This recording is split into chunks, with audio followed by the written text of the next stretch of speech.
Hi, in this video I'm going to teach you how to sight read all this music. Sight reading is when you're playing music and you're reading it, music you've never seen before, that you've not practiced or rehearsed. You're reading it, you're playing it in real time, and your brain is having to process things very quickly. I've got some very simple methods to teach you how to do that, how we can batch process and process that music in real time. It's really a useful skill to be able to do. I've taught this lesson many times, hundreds of times. It works every time. So if you give me half an hour of your time, I promise you by the end of this you'll be sight reading this music. If you want to download the sheet music, you can. There's a link below. Just put your email address in and it'll get emailed to you immediately. So you can print it out and that'll make the lesson go a little easier. If you join my mailing list, I've got a lot of useful resources on there that are free, and I send out little video lessons. And if you want to unsubscribe anytime, that's fine. So let's get into it.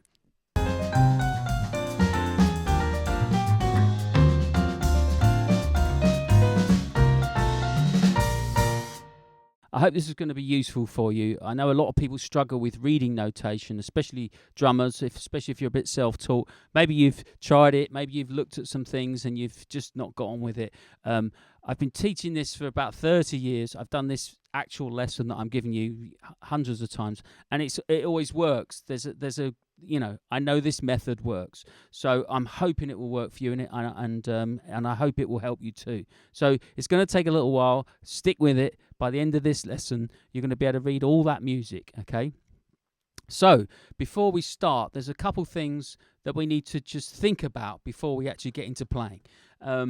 So when you're learning, I've been teaching a long time, and what I've learned from my teaching is that it's really important that you have a process when you're learning, that the teacher just doesn't dump a load of information on you, because that's just not very helpful. Okay, so having the information is only part of it. What you need a process, and what I strongly believe in as well, what I've learned over all the time, is that also what you're thinking of when you do it massively affects the outcome. Okay, so if you've got a thought process, and this is where, we use analogies, we use all sorts of things, but a certain way of thinking about how you're doing it will really help you, So if you found things before that you just haven't gotten on with, maybe you just didn't have, maybe you just need to think about it, come at it from another angle, and it would unlock some of that mystery for you. So I'm hoping that's what this will do.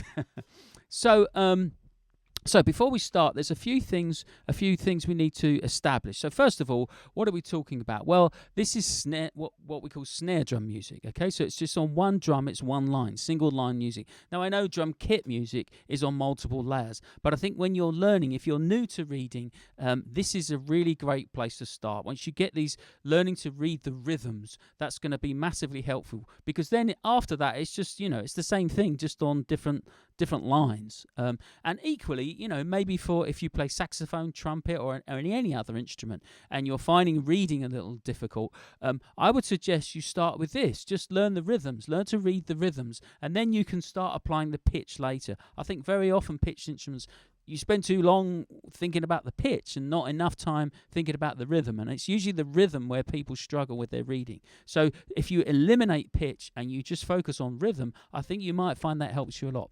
So let's get into it.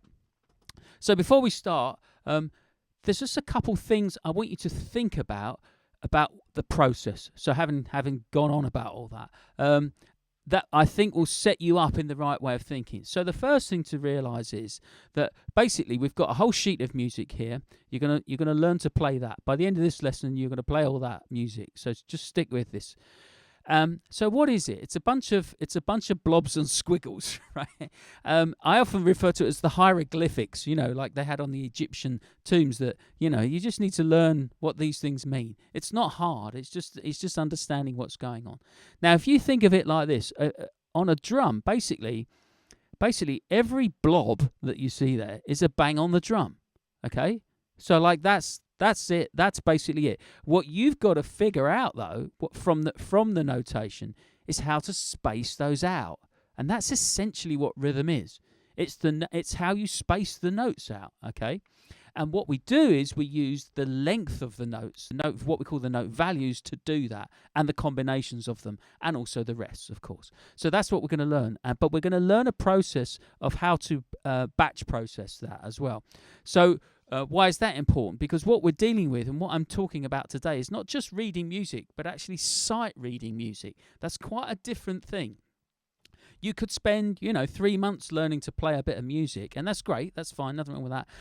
But what I'm talking about learning is sight reading. Sight reading is when, certainly for me, I've done this many times. I go on stage and I'm playing pieces of music that I don't know, and we're all, the band are all sight reading. I mean, that doesn't happen very often. It's pretty scary, but it's like it can happen. So sight reading is when you're reading the notation and you're playing it in real time, and it's stuff that you don't know, you've not seen before. You're sight reading. You're given a sheet of music.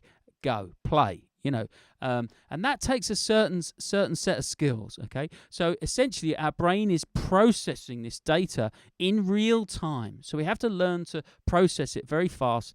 And the way we do that is we batch process, okay? And I'll come on to more on that on a minute, okay? So we've established that we've got a bunch of blobs and squiggles. We're going to bang the drum for every blob. And what we're trying to figure out is how to space them out, okay? Now let's look at this next sheet.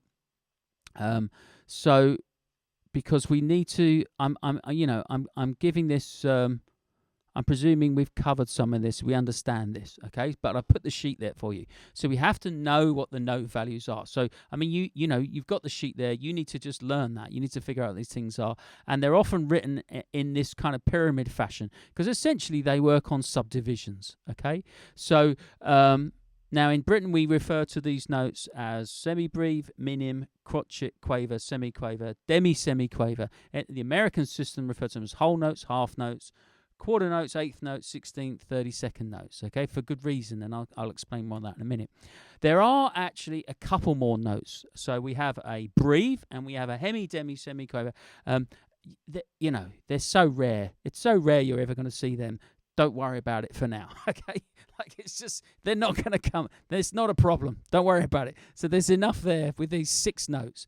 Now, every note has an equivalent rest, okay? So what are we dealing with? We're talking about the length of the notes. So every note has a certain length, has a value to it, and then the rest, essentially it means silence for the same equivalent length, yeah? So by jumbling up the notes and rests, we get music.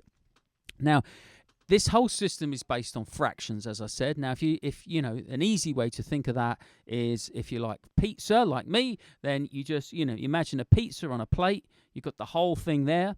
That's the whole note. You chop it in half, yeah, and you could chop it in quarters. And so essentially, all these little notes down the bottom here, all of those notes, those 30-second notes, if you were to play them, they would fill up the same amount of space as the one big note at the top. Okay, so everything's on fractions, and then obviously we can play combinations of those different notes as well. Okay, all right. Now there's a fundamental issue with this on the drum, and this is something that confuses a lot of people. All right, and this is something we need to bear in mind and be aware of when we're sight reading, when we're studying this stuff. So first of all, I'll show you what I mean. So first of all, I'm going to play a semi-breve. I'm going to play one semi-breve. Here you go. Okay, all right, it's a long note. Okay, that's a semi-breve. Now, I'm going to play you one demi-semi-quaver. It's a very short note. Okay, all right. So what's going on there? I played 2 different notes there, okay, but they sounded the same. Why is that? Well, there's a fundamental problem with the drum. Okay, we cannot control the length of the note. When we bang the drum, what we get is a short sound. The sound it makes is short. So whatever note we play, we only ever hear the very beginning of the note, followed by what sounds like a space. Okay. Now, this is not true if you were playing trombone or any other kind of wind instrument. To a certain extent, piano, guitars, they can sustain a little longer, so they can control the length of the note. So if we were to do that same exercise on a trombone, the first one, the semi-breve, would sound like this. Yeah, and then you would play a demi-semi-quaver would be like that. Okay, all right. Get the idea. So remember that. Now that's something that's going to significantly affect how we deal with our notation. So we need to bear that in mind. Is that okay? Are we all clear about that? So there's a fundamental problem with the drum. We need to find a way of dealing with that. And I've got a solution. I'll come to that in a minute.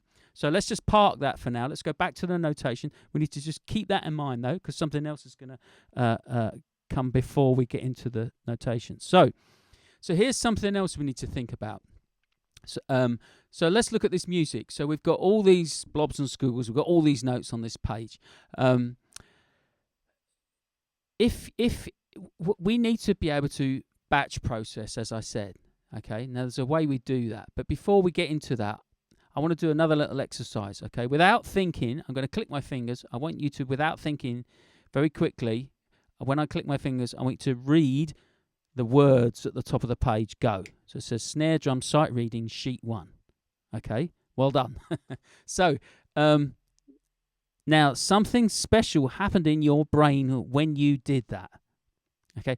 When you were a very small child, you would have not used the same process. A small child would read that sana ara de ru sa ga. So what's going on there, right? So the small child, is what they're doing is essentially they're reading one letter at a time.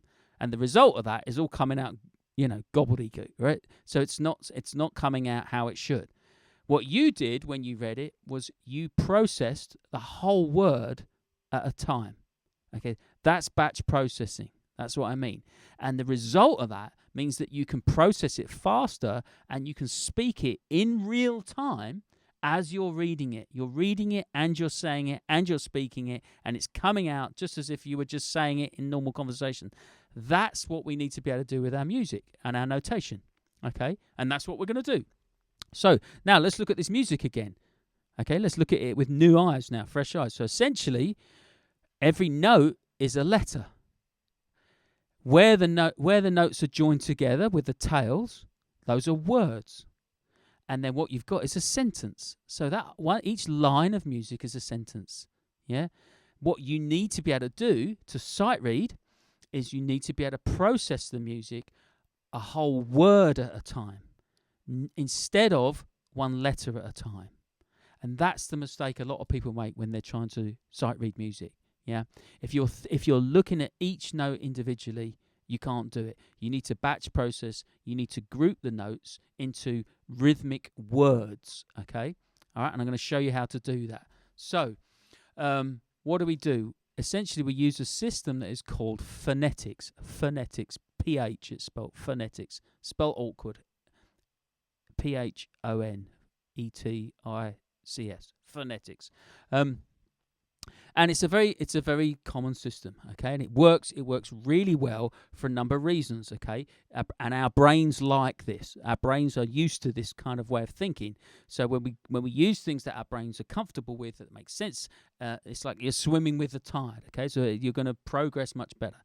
So phonetics. So what we're going to do is essentially we're going to assign an actual word to each rhythmic word on this page. And now I'm really going to impress you because actually there's only 5 words on that whole sheet of music. That whole sheet only uses 5 rhythmic words.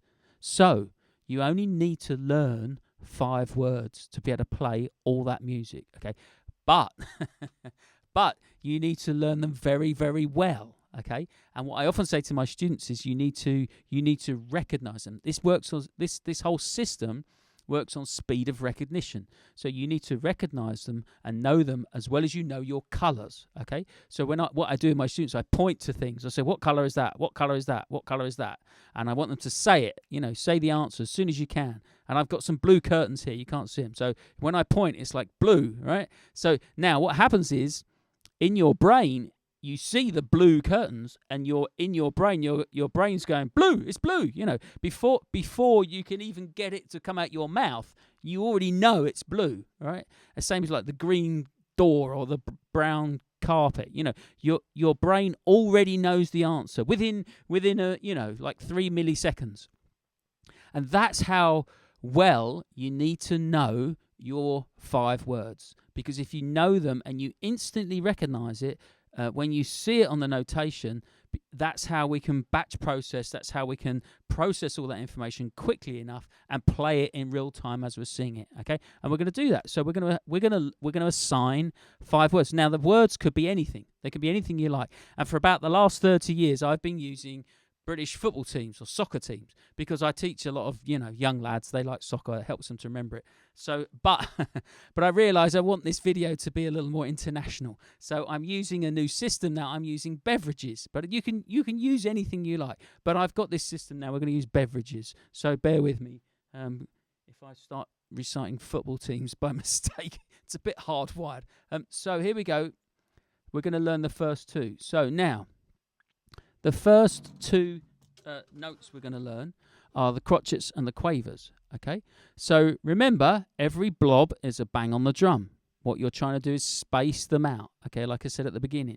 So when we see a crotchet, we're going to say T, T, okay? Now, that word is a good word because it has a length to it. So when I say the word T, T, what that's doing is that is giving the note its full length, which doesn't happen when I bang the drum. Remember, I bang the drum, I just get the beginning of the note. But when I say the word T, I'm actually giving the note its full value. And that is what's going to mean I'm going to be spacing the notes out properly. Okay? All right. Now, something else I want you to do, and again, I've taught this a lot, and I know this will really help. I know it sounds it's a bit daft, especially if you're sitting there on your own, but it's a really good idea to say the words out loud, especially at the beginning when you're starting. And the reason is you then hear it.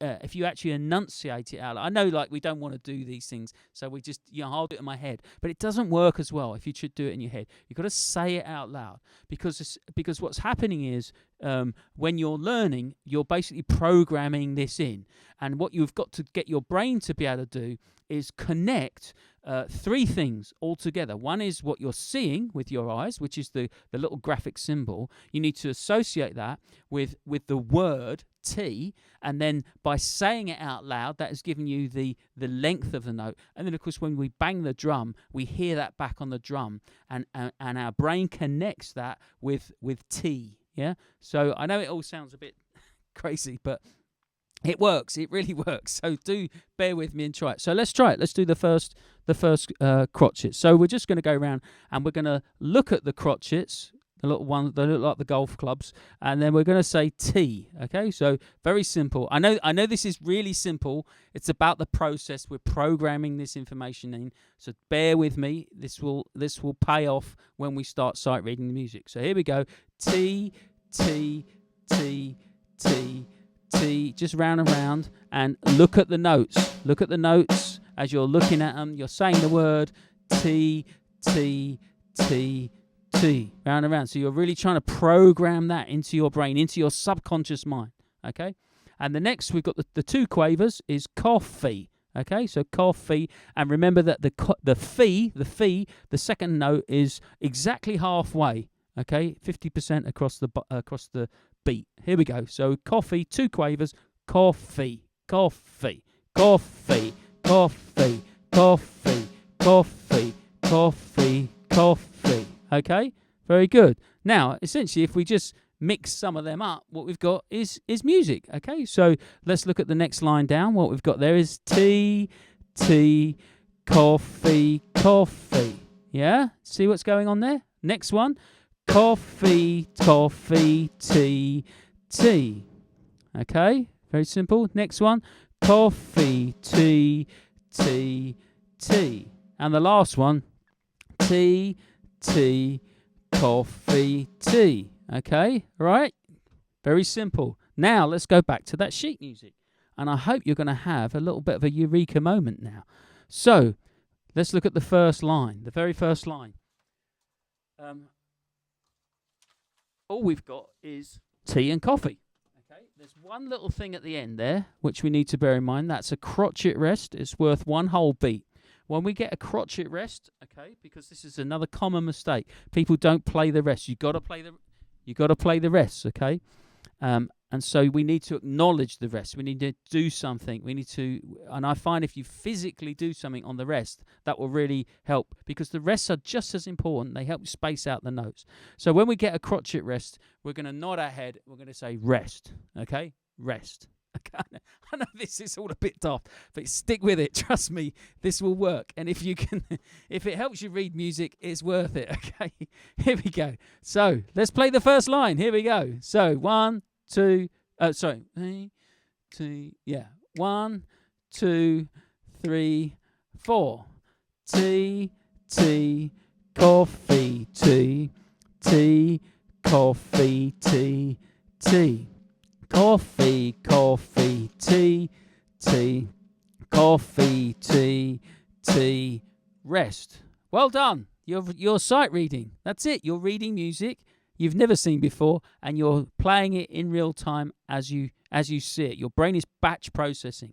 One little thing I would point out, when you're playing snare drum, I would suggest it's a good idea to always alternate your sticks. Okay, don't play right hand lead or left hand lead if you're left-handed. Try to alternate at all times when you're doing this, because you don't want to get stuck always playing on one side, because later on when we get 3-note groupings, it's going to trip you up. So you need to be equally comfortable starting one of your beverages on either hand. Okay, let's look at number 2. So nothing new there. Nothing new. It's the same stuff jumbled up. Watch out for your rests. Here we go. Number 2. 1, 2, 3, 4. Tea, rest. Tea, rest. Tea, coffee, tea, rest. Coffee, tea, coffee, tea, tea, rest, coffee, tea. Very good. Excellent. Okay. Now, if we look at number 3, there's a new piece of information there. In fact, there's a couple things. So first of all, if we look into the third bar, we can see that we've got four quavers joined together. Okay, that's just the notation. You can write that. There's different ways of notating the same thing. So again, sometimes that's confusing. It's exactly the same as before. It's just coffee, coffee. That's all it is. You can do one line across the top, whoosh, all the way across, or you can do it as 2 lines. That doesn't make any difference. It's coffee, coffee. Now, what we have got on the second bar of number 3 is we've got a quaver rest at the beginning there. It looks like the little number 7 or the Y. That's just the font that makes it look like that. It's a quaver rest. Now, that's equal to 1 quaver. Can you see, though, next to it, we've got another quaver with the tail hanging down. Okay? I'm looking at the second bar of number 3. So we've got a quaver rest followed by a quaver note. So it's still 2 quavers. It's 2 quavers. So what you've essentially got there is you've got your coffee without your cough. Okay, so this is what we're going to do. So we're going to play on the fee, but we're not going to play on the cough. But to acknowledge it, there isn't time to nod your head because it's only half as long. So we're going to cough. So you're going to go fee. Okay, fee. All right, see that? So I'm going to cough for the quaver rest, fee, and then I'm going to hit the drum on the fee for that single quaver. Okay, so if we play number 3 now, in fact, let's play the last bar, the last measure of number 3. Okay, just to show you what I mean by these coughs. What you get is this. So it goes coffee, fee, tea, rest. Does that make sense? Once again, coffee, fee, tea, rest. Okay, all right. Again, it doesn't matter what it is. If it works, it works. Okay, you're playing you're spacing out the notes. You're giving the notes their correct value by doing these little coughs and things. Okay, let's play number 3, the whole thing. 1, 2, 3, 4. Tea, tea, coffee, tea, fee, tea, tea, rest. Coffee, coffee, tea, tea. Coffee, fee, tea, rest. Fantastic. Okay, brilliant. Number 4, now don't forget the tails can go down or they can go up. It doesn't make any difference to the note values. I've deliberately done a little of each. I've swapped them around so that you don't get used to just seeing it one way, because then when you get another bit of music, it could throw you if it's not what you're used to seeing. So number 4, nothing new, no new stuff, no new information. Okay, just the same thing that we've used, all those things together now. Here we go, number 4. 1, 2, 3, 4. Coffee, tea, coffee, tea, coffee, tea, rest. Tea, coffee, tea, coffee, coffee, coffee, tea, tea. Very good, okay? Can you get the idea now? You see how this is working? So using these words is helping us to space out the notes, yeah? We know that we're going to bang the drum for every blob. Every blob is a bang on the drum. And what we're using is this system to help us space those out correctly. And that is what's giving us the correct rhythms. Okay, next we've got a new beverage here. Okay, now so we're going to look at our final sheet, our 4th sheet. And I've got the rest of them on here. So when we get 4 semiquavers together, this is going to be Coca-Cola. Okay, Coca-Cola, Coca-Cola. Okay, so let's just try some Coca-Cola, Coca-Cola, Coca-Cola, Coca-Cola, Coca-Cola. Okay, now let's try and mix. Let's just practice before we get into the reading. Let's practice mixing that with the other beverages. So if we do Coca-Cola tea, it sounds like this. Coca-Cola tea, Coca-Cola tea. See how that spaces it out? Yeah. Coca-Cola coffee, Coca-Cola coffee, Coca-Cola coffee. Okay, get the idea? All right, fantastic. Right, let's go back to our sheet, and we're going to play number 5. Okay, number 5. 1, 2, 3, 4. Coca-Cola tea, Coca-Cola tea, coffee tea, coffee tea, Coca-Cola tea, coffee tea, Coca-Cola coffee tea, rest. Very good. Excellent. Okay. Get it? Good. Number 6. Nothing new here. No new information. It's the same stuff, just jumbled up in a different order. Okay. Number 6. Here we go. 1, 2, 3, 4. Tea, Coca-Cola tea, Coca-Cola coffee, Coca-Cola tea, rest. Coffee, coffee, Coca-Cola coffee, coffee, Coca-Cola tea, tea. Very good. You're sight reading. You're playing music you've never seen before, and you're playing it in real time. Okay. I'm whizzing through this. Obviously, you can pause. You can go back. You can do a bit of practice on each one. Okay. Fantastic. So next, number 7, we've got a new beverage now. A new beverage. Let's check that out. So what we've essentially got here is we've got 2 semiquavers and a quaver. Okay, now the quaver is equal to this. It fills out the same space as the 2 semiquavers. So this is like 1, 2, and 3 from the 4 semiquaver placements. Yeah. So the 3rd placement is the quaver, which is long enough, so it's a little longer. So what we're going to use here is we're going to use lemonade. Lemonade. See that aid is a longer syllable. So lemonade, lemonade. Let's just practice that. Now obviously this is 3 notes here. So this is what I was talking about before. It's going to flip from your rights to your lefts. Play alternate sticking. Always play alternate sticking on this. It's just it just avoids, at first you might trip up a bit, it's fine, but gradually you'll get used to that. You won't get caught out when you're sight reading something on stage, So here we go. Lemonade, lemonade, lemonade, lemonade, lemonade, lemonade. Yeah. Now if I mix that with some other drinks, so maybe lemonade, coffee, lemonade, coffee, lemonade, coffee. Okay, maybe Coca-Cola lemonade, Coca-Cola lemonade, Coca-Cola lemonade.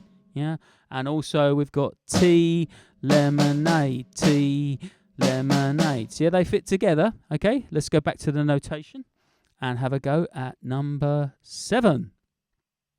Number 7. Okay, all right. So we've got four beverages now. Okay, so this is where you might start to your brain have a little brain freeze. It's fine. Take your time, go back, make sure you learn them. You've got to become very fluent with these things, okay? Here we go. Number 7. 1, 2, 3, 4. Lemonade tea, lemonade tea. Coffee, lemonade tea. Rest. Lemonade, coffee, Coca-Cola tea. Lemonade, lemonade tea. Rest. Excellent. Very good. One more. Okay, now we've got one more. We've got our 5th beverage now for number 8. Let's go back to the last sheet. And essentially, if we flip that lemonade around, what we get is the quaver at the beginning and the 2 semiquavers at the end. So that quaver in the first half fills out the space of the first and second semiquavers. So it's a long, short, yeah? And the beverage we're going to use for that is hot chocolate. Okay, I know I spelt it wrong. I did that on purpose. It's a phonetic spelling. If you ever get those foreign language dictionaries where it's in French and it's kind of spelt how you say it. So that's what I'm doing here. So hot chocolate, yeah, hot chocolate. So let's try some of those together. Hot chocolate, hot chocolate, hot chocolate, hot chocolate. Let's put that with some other drinks. So we could go hot chocolate lemonade, hot chocolate lemonade, hot chocolate lemonade. Let's try hot chocolate Coca-Cola, hot chocolate Coca-Cola. Yeah, get the idea? Coffee, hot chocolate, coffee, hot chocolate. Okay, let's go on to number 8. I'm whizzing through it. Again, I know you may want to pause, spend a bit of time on these things and practice them. Number 8, here we go. All right, so we've got hot chocolates. There's no lemonades in here, okay, because it's very easy to mix those two up when you see them. So I've done them separately to start with, just on 7 and 8. So number 8 is all hot chocolates. We've got Coca-Colas, we've got coffees, and we've got teas, okay? Sounds like a round of drinks in the cafe. Here we go. Number 8. 1, 2, 3, 4. Hot chocolate tea, hot chocolate tea. Hot chocolate coffee tea, tea. Hot chocolate, coffee tea. Hot chocolate Coca-Cola tea. Rest. Okay? Excellent. Very good. That's number 8. That's all 5 beverages. That's your five rhythms, okay? 9 and 10. Nothing new in there. It's just the whole lot, everything jumbled up. Okay? Let's give it a go. All right? So anything can go now. So you've got your fee and you've got your rest and then you've got your 5 beverages. Here we go. Let's have a go. Number 9. 1, 2, 3, 4. Coca-Cola, Coca-Cola, coffee, tea. Coca-Cola, hot chocolate tea, rest. Hot chocolate, lemonade, coffee, tea. Lemonade, lemonade, tea, rest. Excellent. And finally, number 10. Little awkward, this one, the last one, number 10. Watch out for these rests. Some funny little phrasing there at the beginning. So here we go. Number 10. Tea, tea, coffee, tea, Coca-Cola tea, fee, tea, Coca-Cola hot chocolate tea, lemonade, coffee, tea, tea. Well done. There we go. You've read the whole thing. That's that's amazing, right? So in just a small amount of time. So I hope that was helpful. I would suggest you go back, go over the sheets, and and make sure you know those 5 teams very, very well, okay? The whole process works on speed of recognition. Now, obviously, we've done it at quite a slow tempo there because we're learning and we need to think about these things. As you get more familiar and, you start to recognize these beverages and these rhythmic words much more quickly, then just speed the tempo up. If you find this is too easy, do it faster. So just maybe put on a click, for if you really want to incorporate this into your practice routine, maybe you could add some bass drum and some snare, hi-hat, feet as well. So it's more like a kind of march thing or something like that. That'll give you a little bit of coordination, another layer for your brain to deal with. I hope that was helpful. I hope you found that. I hope that worked. I hope you can see now that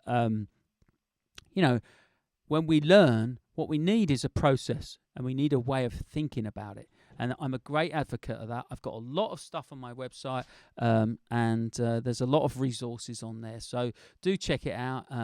Check out my website. Check out my other social media. And, if you found this useful, then please do click like and subscribe, and maybe leave a nice little comment. Let me know what you thought. Did it work? Did it not work? Have you done something similar, but maybe you use some other words? This is very common, so blackberry, apple pie, things like that are quite common. So, take care, and I'll see you on the next one. Thanks very much. Take care. Bye.